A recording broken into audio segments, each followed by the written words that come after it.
by the way, hello, America. Normally we start with a hot list, but today the media, all they're talking about, or strangely not talking about, are the Tea Parties. For the life of them, they can't figure out what these Tea Parties are. This morning I got up and I read two articles. One I read in the Los Angeles Times that just denigrated the people who are going to the streets today. And then I read something from the Department of Homeland Security that said, you're an extremist. Moms that worry about massive debt, they're extremists.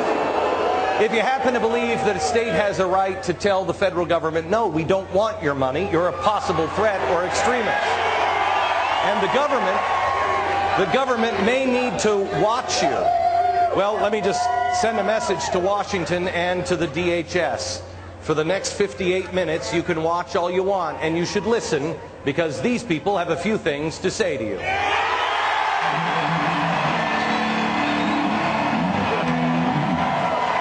I can't believe that I've got Ted Nugent as my Paul Schaefer here.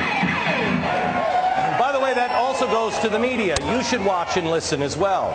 I said 5 or 6 weeks ago that I felt it was too early for these tax tea parties. The reason was, at that time, I said, we're not paying higher taxes yet, but they are coming.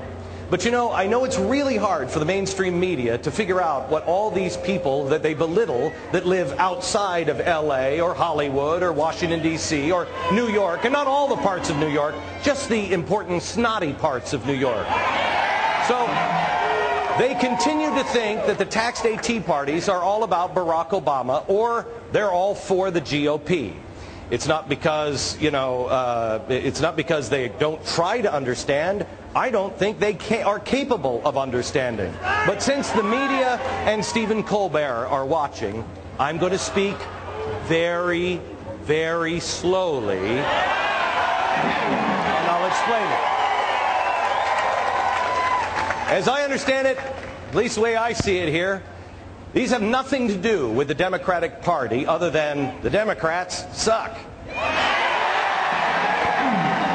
However, no more than the Republicans suck. This has nothing to do with how much Barack Obama is spending. It's about how much Barack Obama and George W. Bush and both Congresses have been spending for years.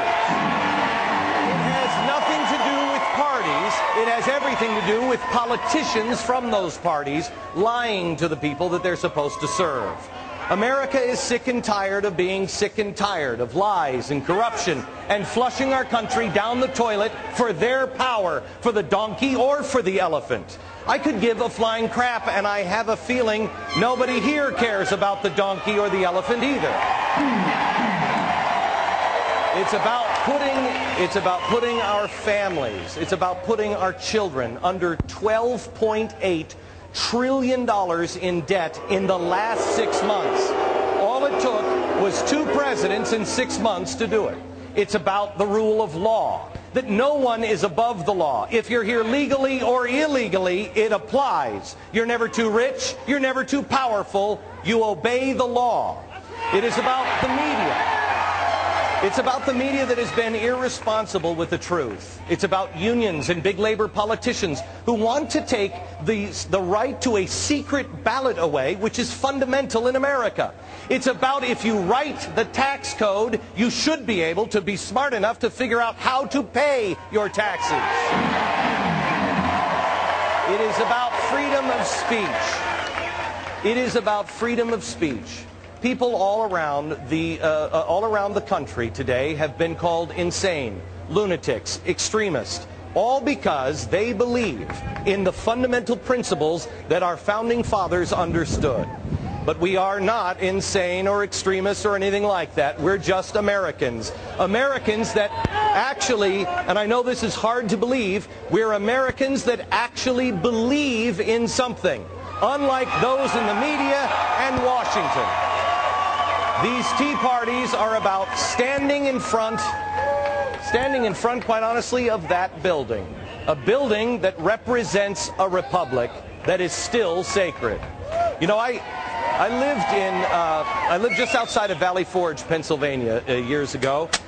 And I have to tell you, I was flying in, and one of the guys that was flying with me, he said, "Glenn, I don't understand the Alamo. Why is this so important?" I said, "You don't understand the Alamo because there's no place like it in America."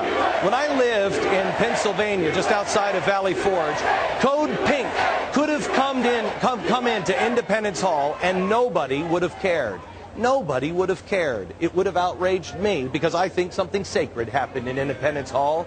But here, if we can get a shot of this from the jib, you will see that no one is even standing on the grass of the Alamo because it is still a respected and sacred place. People who gave their lives because they believed in something. These people and people like them all across America believe in something. This is about their lives, their fortunes, and their sacred honor. And you know what? If you still don't get it in Washington, maybe that explains why your poll numbers are so low. If you don't understand it in New York, maybe that's why your newspapers are going bankrupt and your television ratings stink on ice. It's not us, it's you.